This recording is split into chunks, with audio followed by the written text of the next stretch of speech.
Welcome, everybody. My name is Joe Validum. I'm the director for the Center for Christianity and Culture. And the turnout here shows that there is a healthy interest in not only Preston Manning, but also in issues revolving around faith. And I would like to say that we don't take that for granted at the university. The Center for Christianity and Culture and the university is committed to enhancing the dialogue regarding the role of faith in our modern world. And events like these are really central to what I've devoted my life to, and it's wonderful to have this kind of turnout for an event like this. So we are very happy to have Mr. Manning here talk to us tonight about the role of faith in politics. How we're going to structure the evening, it's very simple actually. We'll have a welcome from President McLaughlin, followed by an introduction to the evening by Professor and, well, what do we call him, political pundit, Ian Dobigan, who you all probably know. And afterwards, we'll have a wine and cheese event in Skierman Market Square, which you are all invited to as well. So, and we'll have some time for questions. It'll be about a 45-minute talk, and then some time for questions afterwards. So we begin with President McLaughlin. Thank you, Joe, and good evening, everyone. And let me say on behalf of the university, welcome to the great number of you who come to this event this evening. It demonstrates the value of a fine university attached to its community, putting issues on the table in which people obviously have considerable interest. I take the turnout this evening to be a reflection of the esteem in which Preston Manning is held as a senior statesman, even if he's still young and vital and may not otherwise look to be a senior in any sense, but certainly someone who stands out in our public discourse. It's obvious that people are here out of respect for the issues that are being put forward in his work in this area. And in a third part, I think Joe in particular speaks well to the work that has been done by you and by many who supported you to develop and advance the work of the Center for Christianity and Culture. So welcome everyone, we're in for a great evening, and I'll call on Dr. Ian Dobigan to introduce our guest.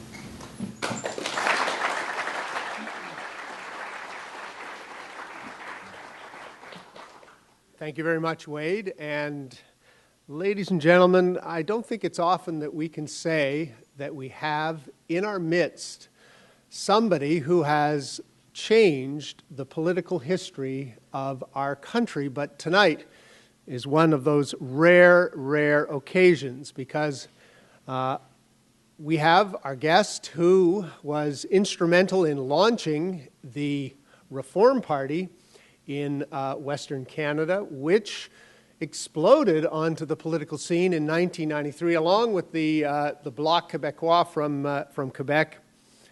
And these two parties have altered the political landscape of this country in ways that, from the perspective of 2010, seem irreversible.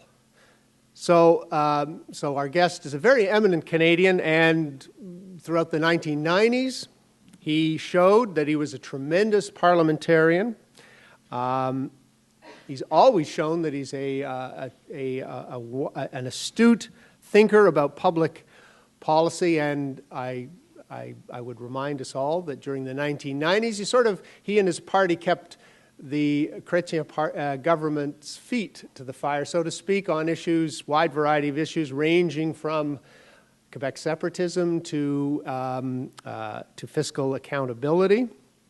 And of course, these interests have continued for our guest into the 21st century. He's someone who's constantly seeking that common ground that's absolutely indispensable for forging the consensus that's needed to face the daunting challenges and the tremendous opportunities facing this country in the early 21st century.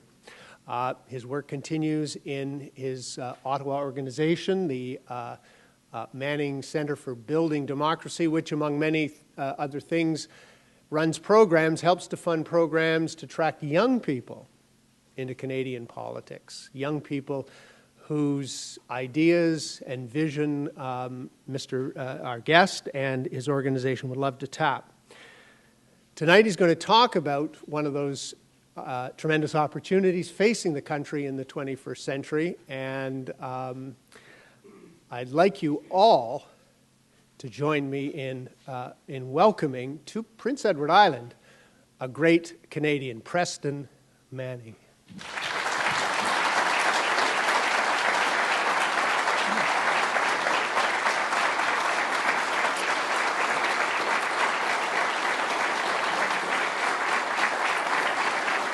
Well, thank you. Thank you very much. Well, thank you, Ian and President McLaughlin, for your words of welcome. And I want to thank each of you for being here. I know it's a summer night and there's other things you can be doing, so I appreciate the chance to talk to you. I want to thank Don Wagner and Dean Curiel and Joe for the invitation to speak to you tonight on the subject of legitimating the expression of faith in the political arena. I have visited PEI on numerous occasions in the past, but mainly on political business, so I appreciate the chance this time to come to the university and also to speak on a somewhat different subject. I was reminded of the role that faith and politics have played in the history of Prince Edward Island just by going over to Province House. Whenever I come to PEI, I go there kind of like a shrine, because it is, from the standpoint of Confederation, it is a place where it started. But I'm conscious that within a block of Province House there's 4 big churches. I was walking around last night, St. Paul's Anglican, Zion Presbyterian, St. Dunstan's Catholic, and Trinity United, which was probably Methodist, I assume, when it was built. So faith and politics are very much wound up in the history of your province. But I want to assure you, too, that when we talk about legitimating the expression of faith in the public arena, we're not talking about reviving the old Protestant Catholic divisions, which were so, in many respects, poisonous in the political arena. And we're not talking about linking the institutions of faith to the institutions of politics. But what we want to explore is ways and means whereby Canadians who hold deeply held or spiritual values, religious values, and according to the pollsters, that's about 80% of our population, if you include everybody. We want to explore ways and means that those values can be expressed in the political arena in a way that'll be beneficial to the country and hopefully helpful to us all. But before I get on to that, I thought it might be helpful to tell you a little bit about it myself, sort of where I'm coming from politically and spiritually, and it might then allow you to make more sense of what I think on this subject. My political experience comes in 2 areas. My father was elected to the provincial legislature in Alberta in 1935 and spent 33 years there, 25 years as premier. So I was raised for better or for worse, in a political home. And then I went to university. Started out in physics, but couldn't handle the math, so went into economics. And my economist friends do not like that. But in economics, you can make the math work out by changing the assumptions. That's why I like to. But I was in the management consulting business for about 20 years, and then I got in the political field in the federal arena. I was involved in starting the Reform Party and then trying to broaden it out to create the Canadian Alliance. And the next turn of the wheel created the current Conservative Party. But I was in the House of Commons for 9 years, 2 of them in the office of Leader of the Official Opposition. In Edmonton, where I was raised, I did actually know a fellow who went to a certain fashionable church, and if you asked him why he went there, he said, because nothing they do or say there interferes with my politics, my business, or my religion. this was not my experience. My parents were drawn into spiritual life by one of the two streams of religious thought that coursed across the Canadian prairies, particularly in the 20s and 30s. And you have your equivalents in Atlantic Canada. But one of those was the so-called social gospel movement. Christian people who read the scriptures, and the thing that jumped out on them was the message about social justice, the Good Samaritan story, the man who loved his neighbor as himself. And of course, it had a political side to it. The social gospel movement not only was very much involved in the creation of the United Church of Canada, but the creation of the CCF, which was the predecessor party to the NDP. J.S. Woodsworth, Tommy Douglas, all came out of that tradition. And then the other stream that cut across the prairies about the same time was the so-called evangelical stream. And the evangelicals feel that the most important relationship of the faith is the vertical relationship, not the horizontal one, but the vertical one, the personal relationship between the individual and God.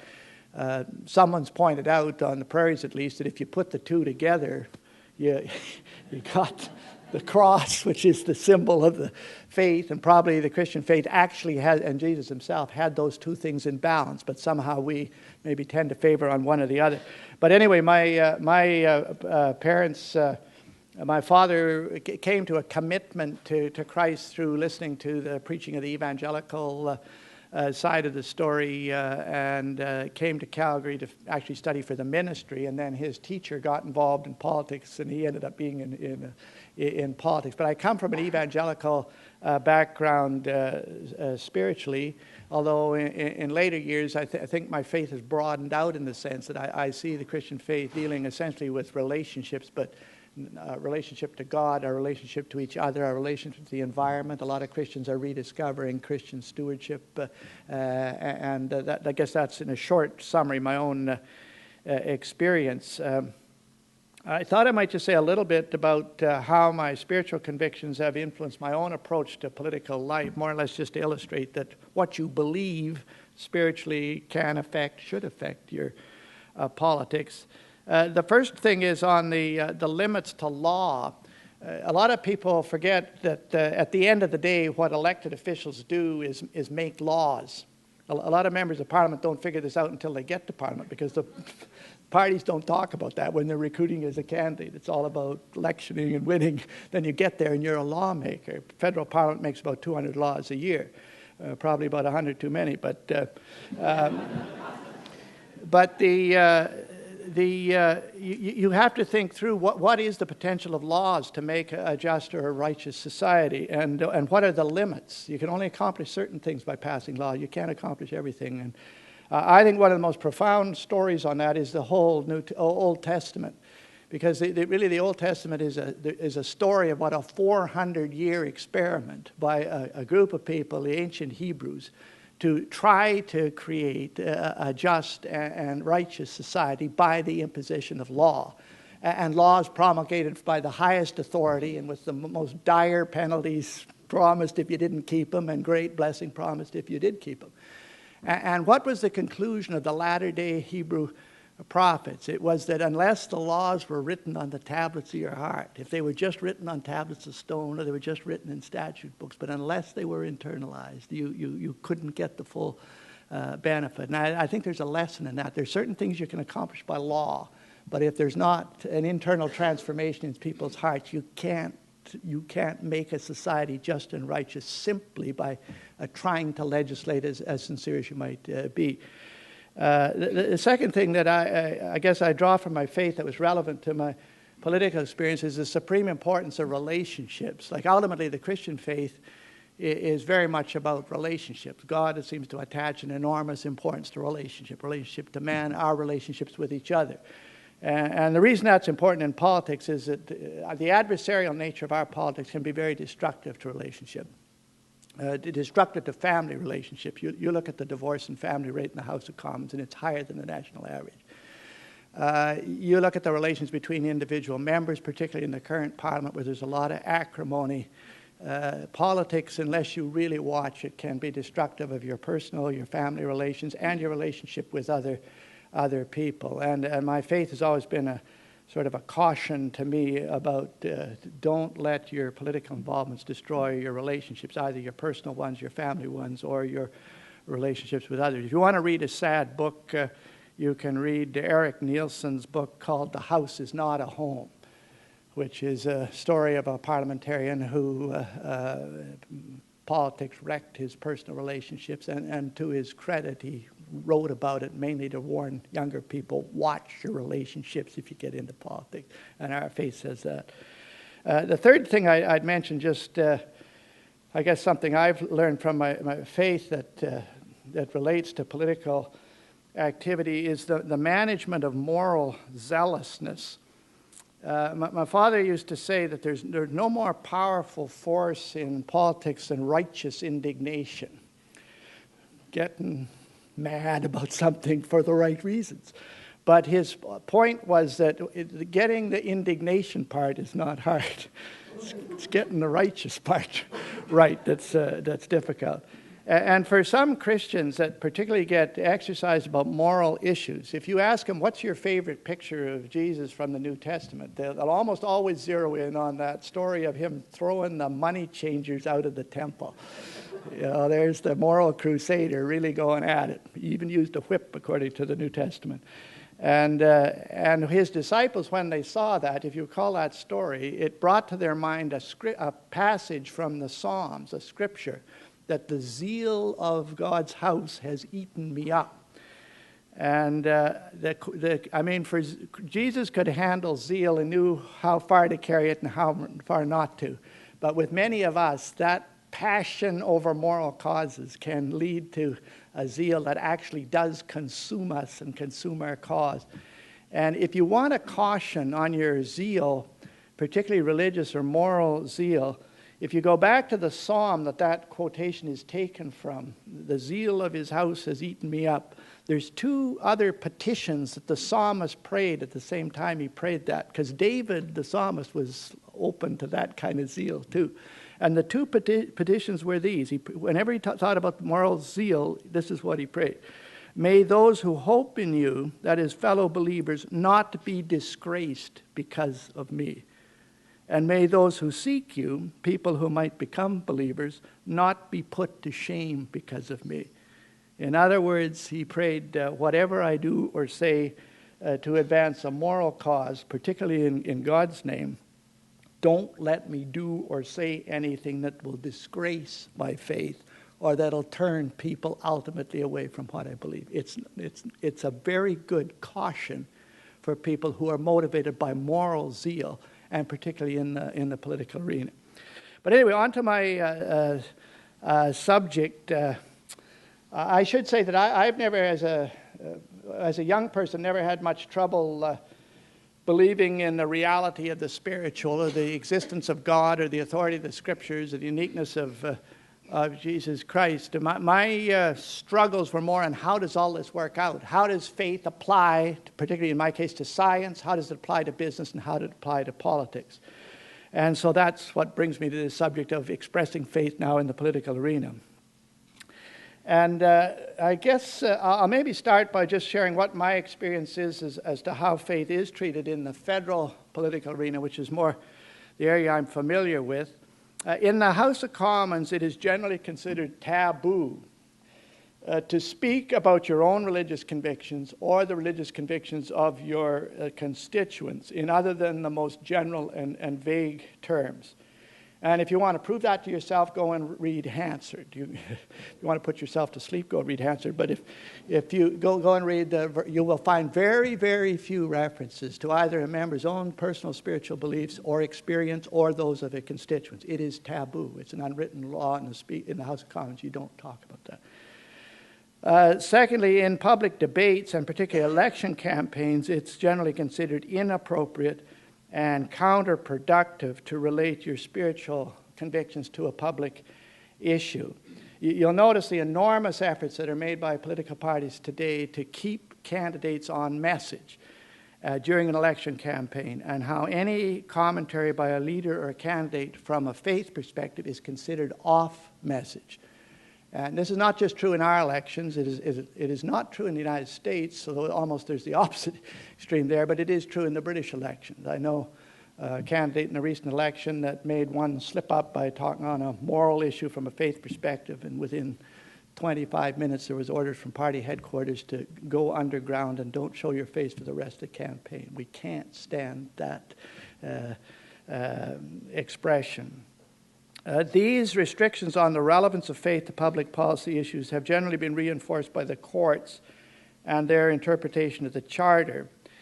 Consider, for example, former Chief Justice Lemaire's declaration that Canada is a secular society.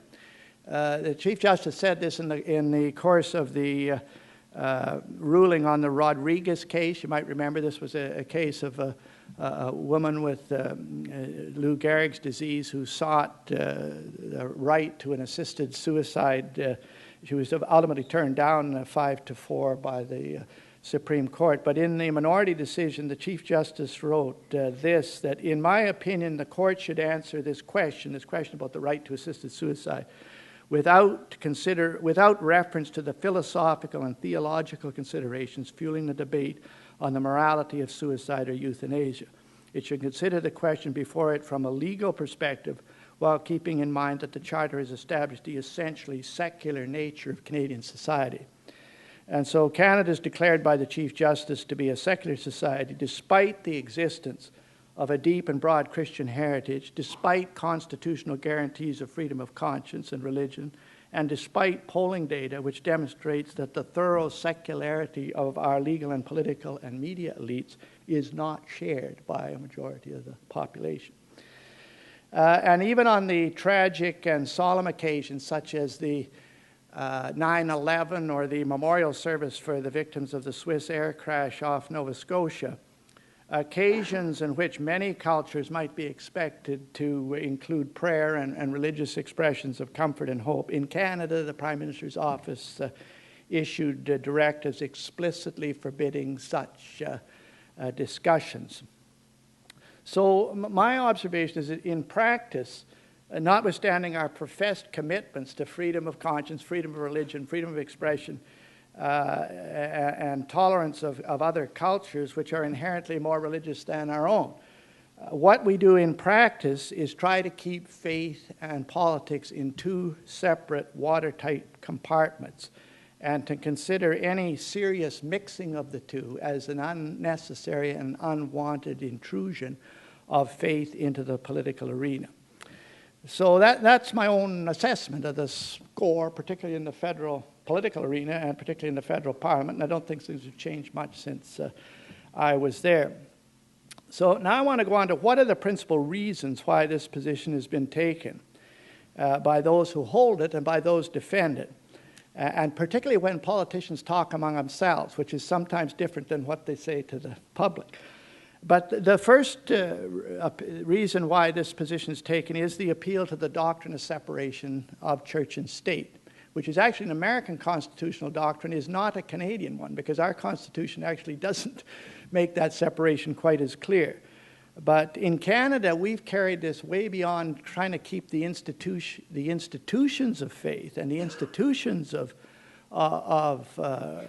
politics separate. We've carried it to trying to keep the two subjects separate. But that's often cited as the reason. We've got to keep faith in politics. We've got to keep the separation of church and state, and that doesn't allow us to talk. The second reason that's given for taking this, keep them in watertight compartments, is the appeal to the doctrine of multiculturalism. The idea that Canada's become a multicultural country, that we now accept as equally valid a variety of religious traditions, some of them in contradiction to each other. Since we can't allow public policy to be formed by only one or many of those traditions, it's better to have public policy not informed by any of them.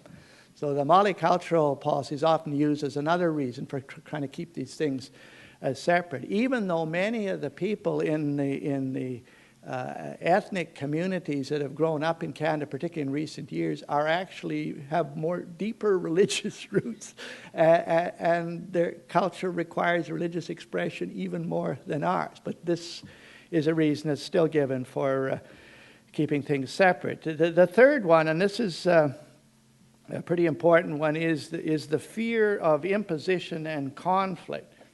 There's a fear based on historical precedents that many religious people hold their religious convictions so strongly that given the opportunity through acquiring the powers of the legislature or the parliament and public policy administration, they would impose their values on others whether they wanted or not.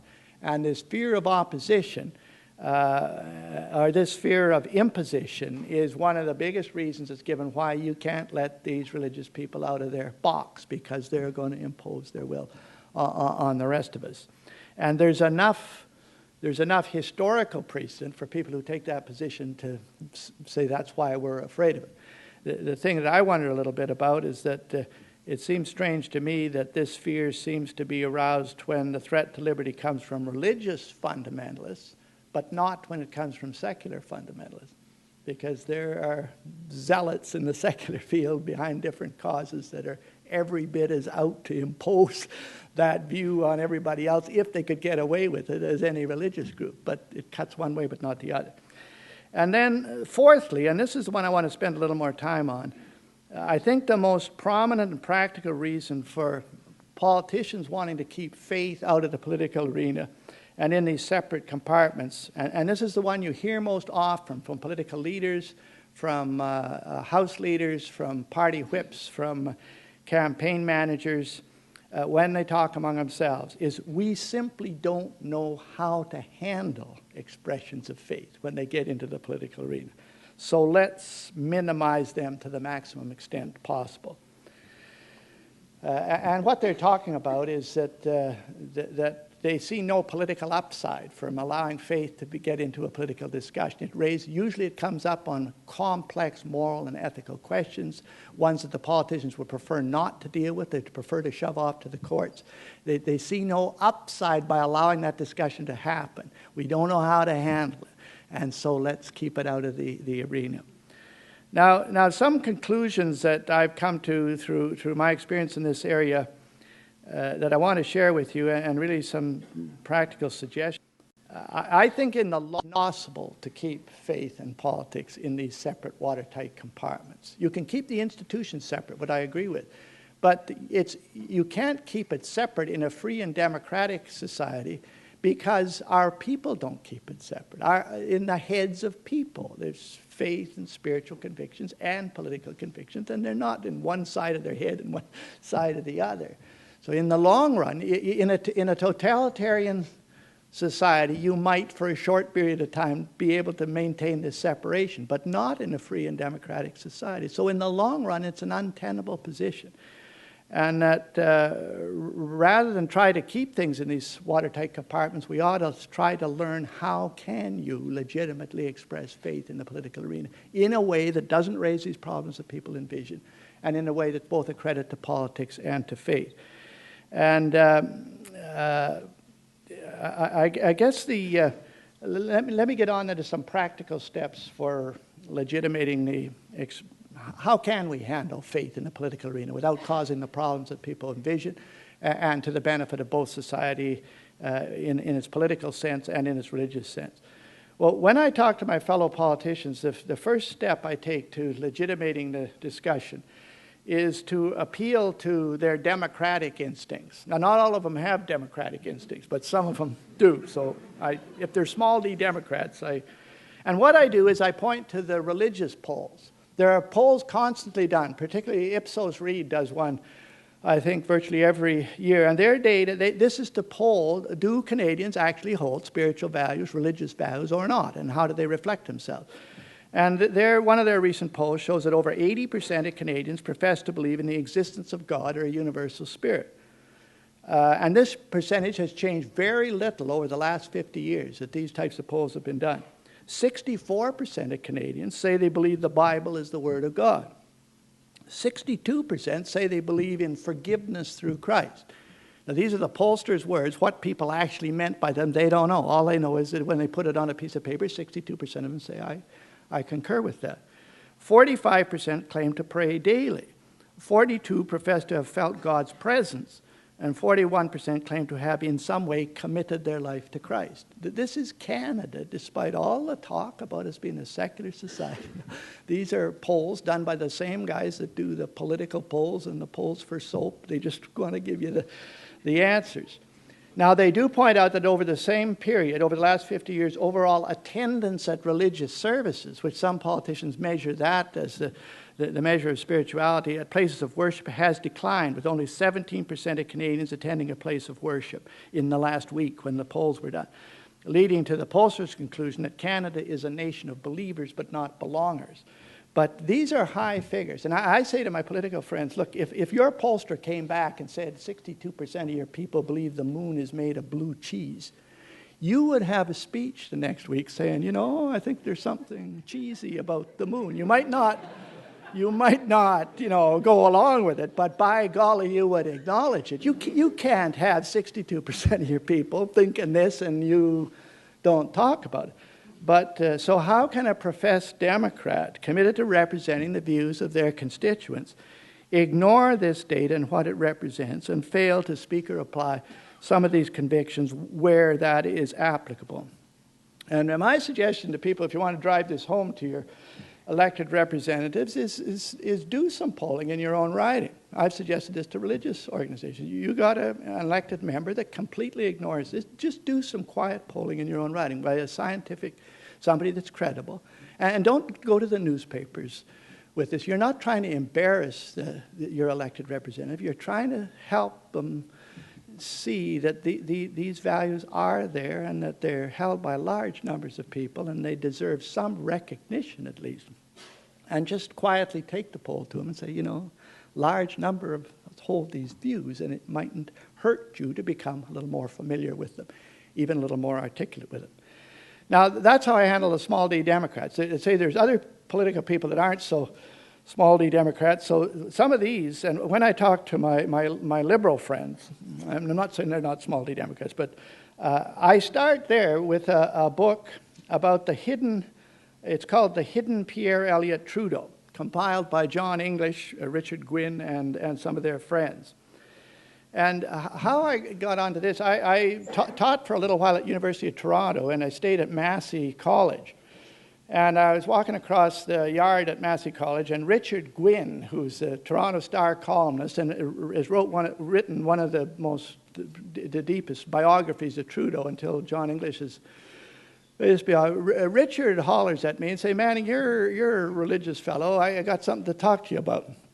And what he said, like Richard had written this book, this biography of Trudeau, but he said, in the last few years, we've discovered a whole bunch of new material on Trudeau. And one is that he never gave up his spiritual convictions that he learned at Collège de Brébeuf when he was a relatively young man. And Richard was so exercised about this. He says, like, I never knew about this stuff.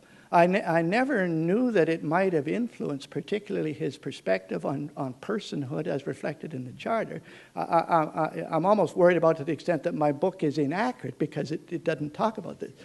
And he and some others, Michael Higgins and some others, decided they were going to have a conference to get together some of Trudeau's old cabinet ministers and others to discuss the spirituality of Pierre Trudeau. Now, I know some of those old cabinet ministers, I'm sure when they got the invitation to come to this thing to discuss the spirituality of Pierre Trudeau, they thought there was going to be something about Trudeau lying in the canoe looking at the northern lights going down the Nahanni River.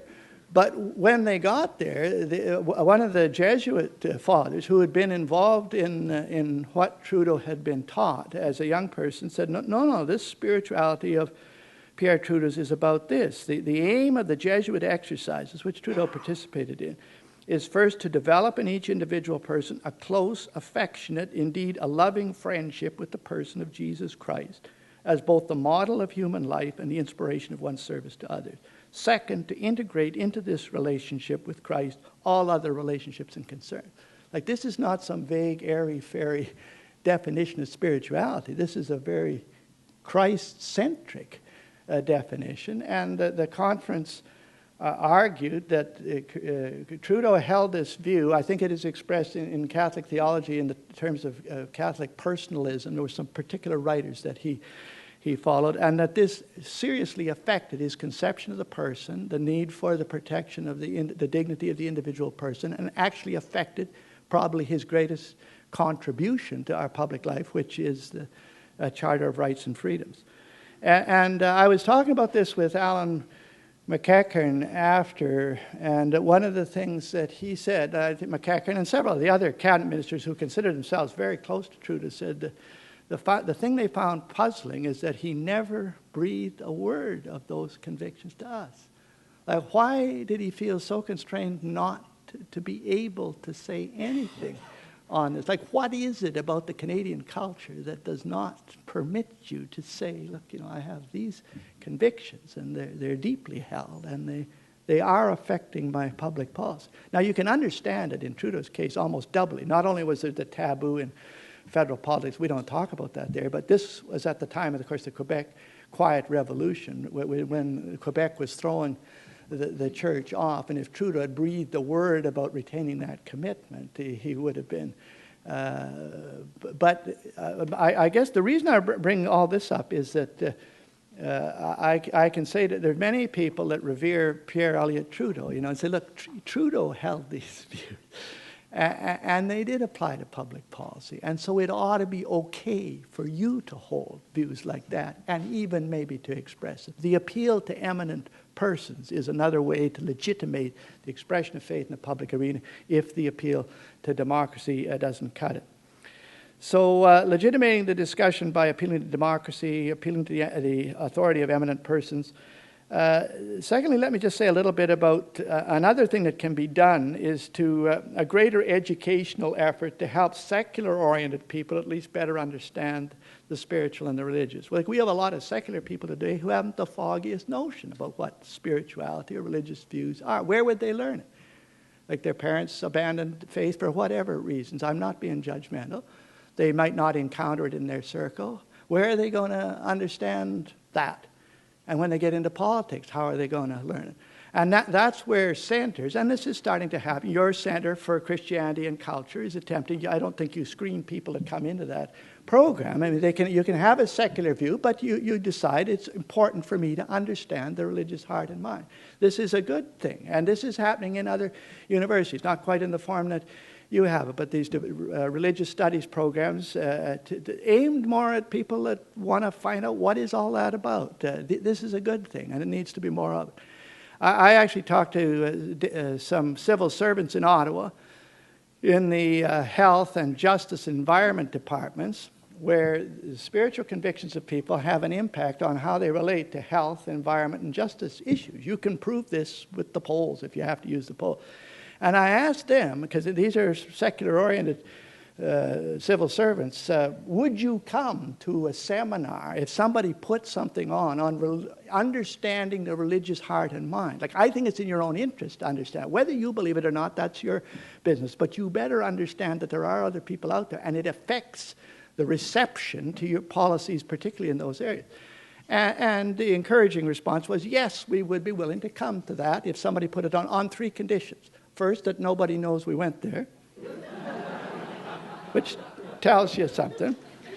Secondly, that it be put on by a secular organization, not be put on by a religious organization that's obviously promoting its own thing.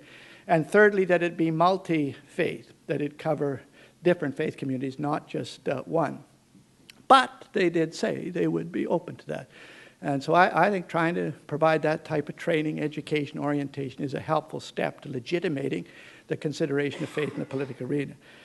And then my third suggestion, really this is my last suggestion, but I want to spend a little time on it, is that I feel we have to make stronger educational and training efforts to assist the religious community and spokespersons for it to better equip themselves to be wise and gracious in the political arena.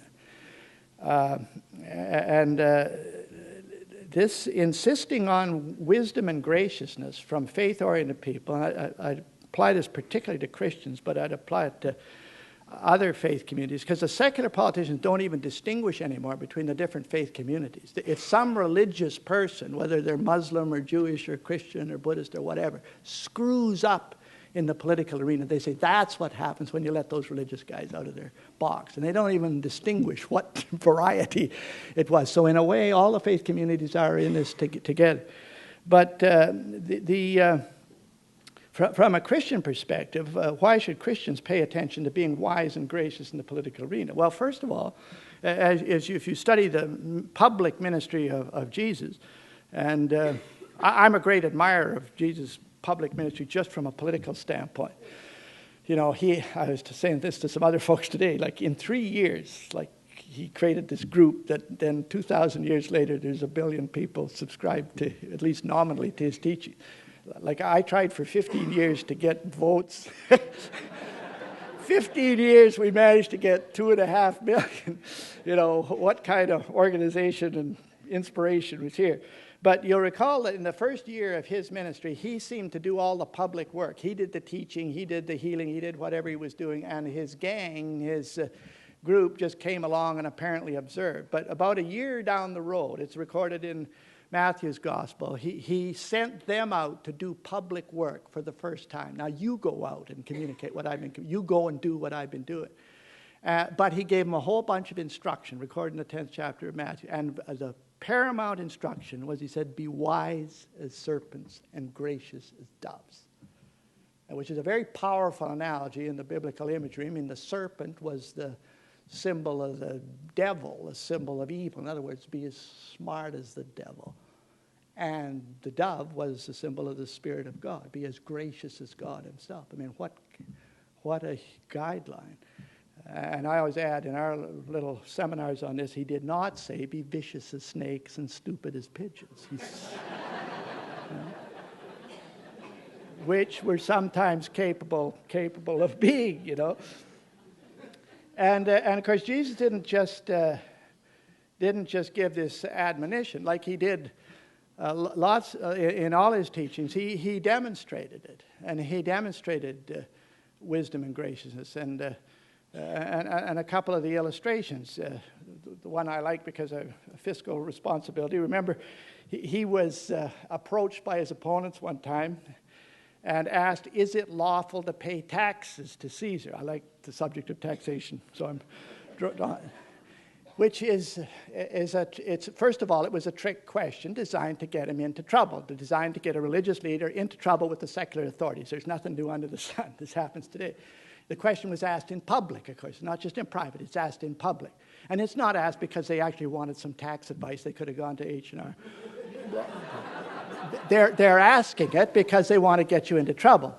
And you notice these questions are always framed that you're damned if you do, you're damned if you don't. If he says it is lawful to pay taxes to Caesar, of course he'll alienate all the Jewish people. He'll loathe the Roman tax collectors. He'd alienate all his own gang.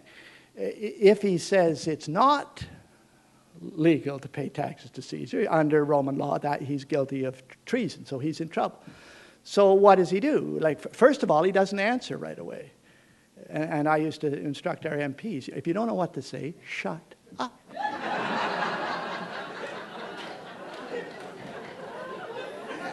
No, I'm not. I think Jesus pausing is not because he doesn't know what to say, but it's teaching those guys behind watching him. Don't just say what comes into your head.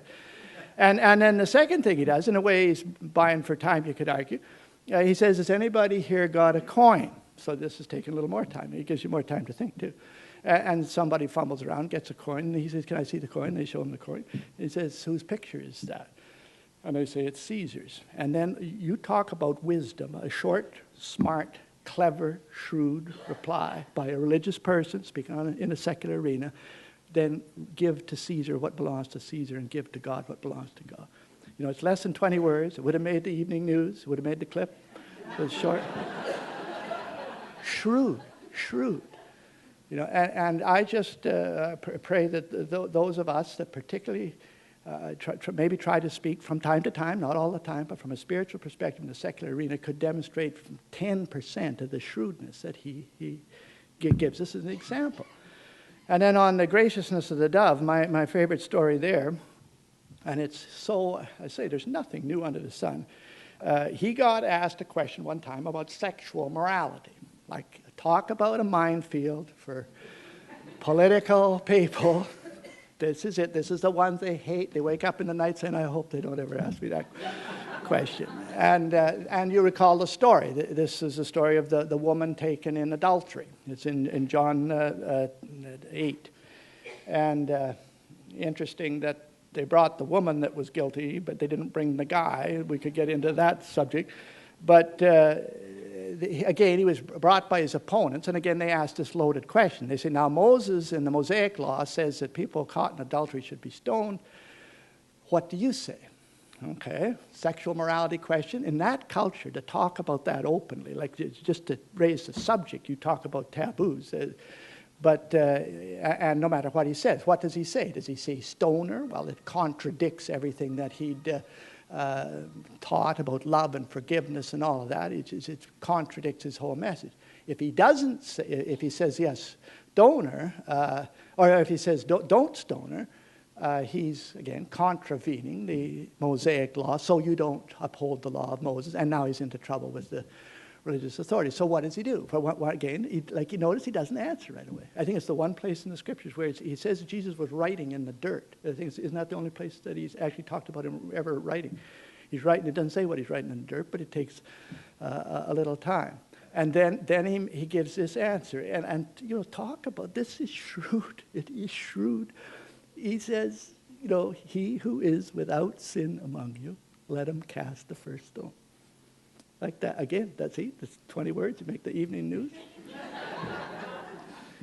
And then he turns to the woman. Now, because I wasn't going to use this to illustrate shrewdness, although it does illustrate that. How does he treat the woman? It says that all her accusers went away. So then he says to her, has any man accused you? Has any man condemned you? And she says, no. And then he says, and Christians better listen to this, neither do I condemn you. He had his standards. He had his standards about morality and sexual morality. If you asked him whether adultery was right or wrong, I think he would have said it was wrong. But he says to her, neither do I condemn you. But he adds, go and don't do it again.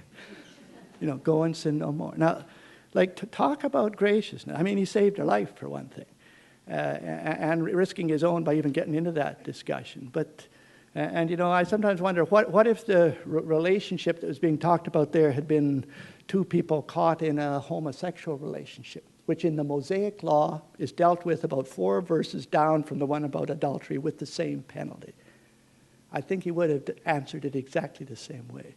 There's a way, and you see, he didn't surrender his moral position. He didn't condone adultery. He said at the end, it's wrong.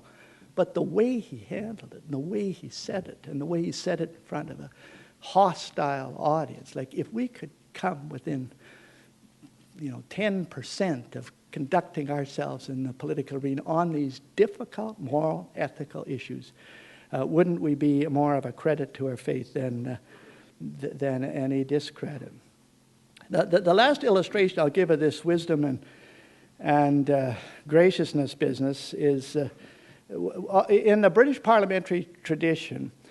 Probably one of the greatest issue campaigns that involved a moral issue and that was successfully conducted, and I would argue was conducted wisely and graciously like this, was the Wilberforce and the group that campaigned for the abolition of the slave trade and slavery in Britain. This was a 50-year campaign. It was mainly conducted by people with a very strong and explicit Christian commitment. But it was done with wisdom and with graciousness. And just to illustrate a little bit of the graciousness and the wisdom of that, Wilberforce, you remember, Wilberforce was young. He was 22 when he started on this crusade. The prime minister, his friend, William Pitt, is 21 years of age. The king is 23. These were young people. Young as some of your students, some of you here that are in your early 20s. These guys changed the world between their ages of 20 and 25. They were not old, but they developed a wisdom and a graciousness that allowed them to beat a lot of older people in this particular issue. But the moral crusaders' inclination, Wilberforce wanted to legitimate the discussion of slavery in the British Parliament at a time when the British Parliament was dominated by the House of Lords, not the House of Commons. And most of the lords in the House of Lords didn't want to no more talk about slavery than our Parliament wants to talk about abortion. It was absolutely taboo. While very few of them were actual slave holders, almost all of them were profiting from the slave trade with the British colonies, particularly with the West Indies. And so this was not a subject you could even talk about. So how does Wilberforce and his friends, motivated particularly by their faith, how do they legitimate the discussion at Parliament? Now, the first inclination of the moral crusader, and this was initially Wilberforce's inclination, is to ride into the House of Lords on a white horse, brandishing a sword and denouncing slavery as the greatest abomination on the face of the earth, and anybody connected with it ought to go to hell, and we ought to stop it right here. And like, that's the zeal that carries one away. And Pitt said to Wilberforce, you do that, you know what you'll do? You'll guarantee that slavery will never be talked about in the British Parliament for another 20 years. You got to legitimate the discussion before you get into the morality of that. So how did they do that? This is Wilberforce's resolution, that this House, at its earliest convenience, give consideration to the circumstances surrounding the slave trade. He didn't even go after abolition. Now, can you imagine his followers, his little group? They look at that resolution and say, what kind of a mealy-mouthed, that this House, at its convenience, people are dying every day and you are concerned about the convenience of the House? Take into consideration, we wanted to abolish this institution, not to consider it. Take into consideration the circumstances. We don't want to talk about the circumstances. We want to abolish the institution. And you don't even go after the trade. You don't even go after abolition of the institution. You go after the trade. But it was that resolution that legitimated the discussion, made it okay to talk about that, and on which then they built. And if you believe you see the providential hand of God in politics, ironically, I wouldn't say ironically, I'd say providentially, Wilberforce got sick the week that finally the resolution came to the House. And so guess who made it on his behalf? Pitt, the Prime Minister. But this was the start of that, and it's an illustration of that, both wisdom and graciousness. The other illustration from that campaign, I have we have this Manning Center for Building Democracy. We've put on a lot of programs. Some of them have nothing to do with faith and politics directly. But we do have one on navigating the faith-political interface, and we put on Wilberforce weekends where we get into the whole, there's 10 or 15 principles that can be extracted from that campaign and applied to any moral or ethical campaign today.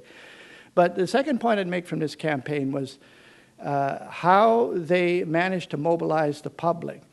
Wilberforce and his gang did not start, as many people with strong moral and ethical convictions do, they did not start by enunciating their principles and their doctrine. They didn't start there by saying, I believe this is wrong, I believe this, I believe. They didn't start there. They started by identifying with the suffering of the people who suffered as a result of the violation of their principles and values. They identified with the suffering, with the consequences of the violation of the principles to which they held. And that is a great way to start, because more people, you find this with public audiences. If you get in arguments on this with either religious moralists or with charter legalists who always want to start with the charter and legal principles, you leave audiences cold, because what the audience is saying there, I don't care how much you know about your theology, and I don't care how much you know about the charter until I know how much you care about me. And if you can convey that, if your starting point is with the suffering, with the circumstance, the people that you're trying to help, then you can work your way back. There will be a day when you can say, look, my reasons for this are based on these principles and that. But the starting point. And Wilberforce and his gang made a huge effort to just expose the British public to the suffering that was caused by the trade. They got rank and file people worried about it, concerned about it. They took parliamentarians about it. And then when people became conscious of the suffering, they were willing to hear the rest of the sermon. So, anyway, I conclude by saying there's a great deal of work to be done in legitimating the expression of faith in the political arena, and then actually doing it. but I think it can and must be done. And I commend the Center for Christianity and Culture at UPEI for even creating forums like this and for providing opportunities to conduct this kind of discussion. I want to conclude by saying that I don't expect those who favor the complete privatization of the expression of faith and who believe in severe restrictions on the expression of faith in the public arena, I don't expect those people to take the initiative in accommodating or legitimating the expression of faith in the public square. Why should they? Rather, it seems to me that the initiative for legitimating faith discussions in the public arena has to come from those of us who believe otherwise. And my hope and prayer would be that people of faith in this country, particularly those who profess to be followers of Jesus Christ, would bear faithful witness to his life and teaching in every dimension of life, and that we will do so as he instructed us with the wisdom of the serpent and the graciousness of the dove. Thank you very much.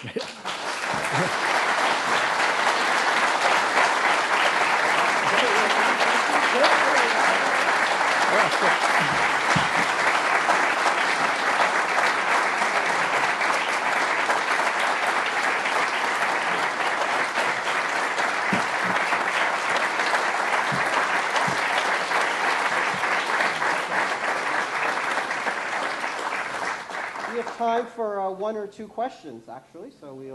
Talk too long. Yeah. No, that's okay. I was saying I did the old politician thing. If you talk long enough, they won't have any questions.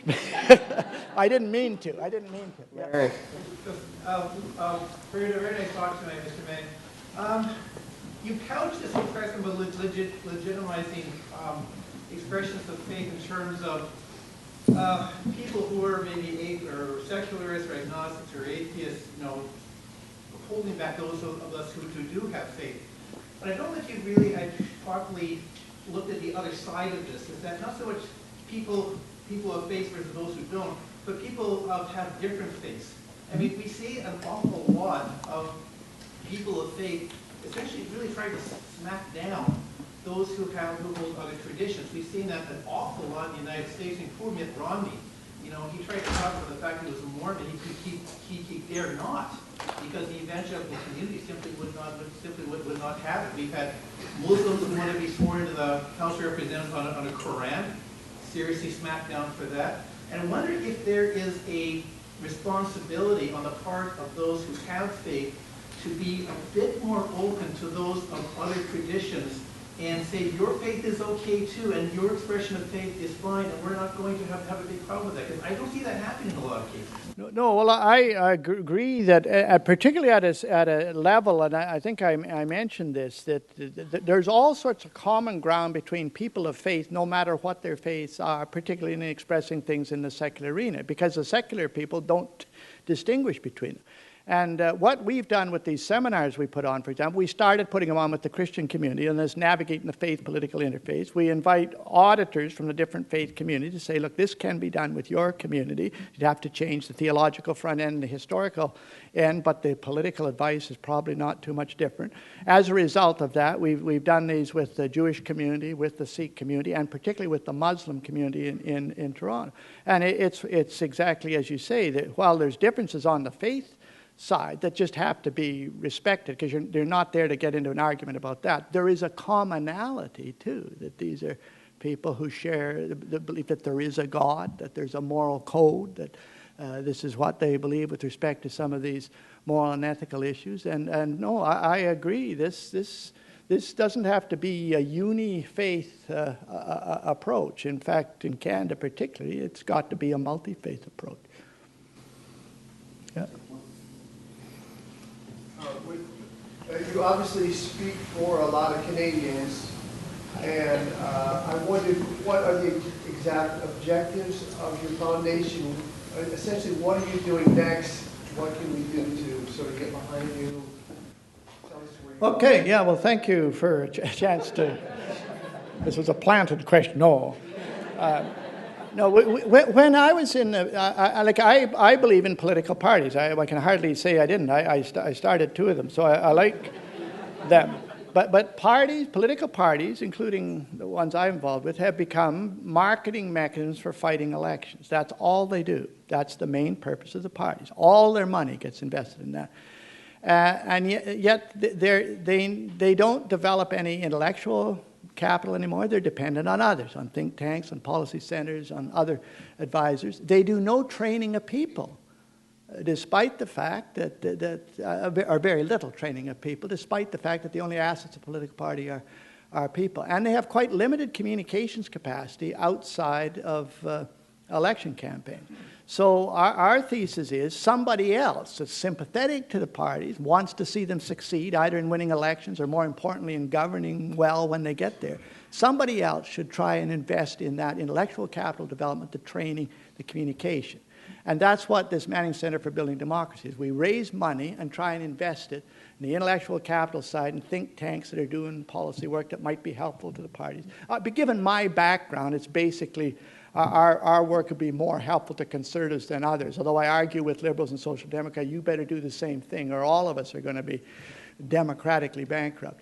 And then the other thing we do is invest money in training. I mentioned these seminars on navigating the faith political interface, but our biggest effort in this area has been that we've been working with Carleton University to establish a graduate program in political management, mainly for training these young political staffers that work in ministers' offices, members' offices, bright young people, but not much experience. And today, learning on the job, they make one mistake, it's on YouTube by noon, 100,000 people know it by night, and they're fired by the next morning. So we're trying to invest money in that kind of training. We have a School of Practical Politics for volunteer training. We have that graduate program in political management that Carleton is actually going to take on and run. And we have this Navigating the Faith political interface. And then on the communication side, we put on an annual conference in Ottawa once a year called a networking conference, where we try and get the thinkers and the practitioners together.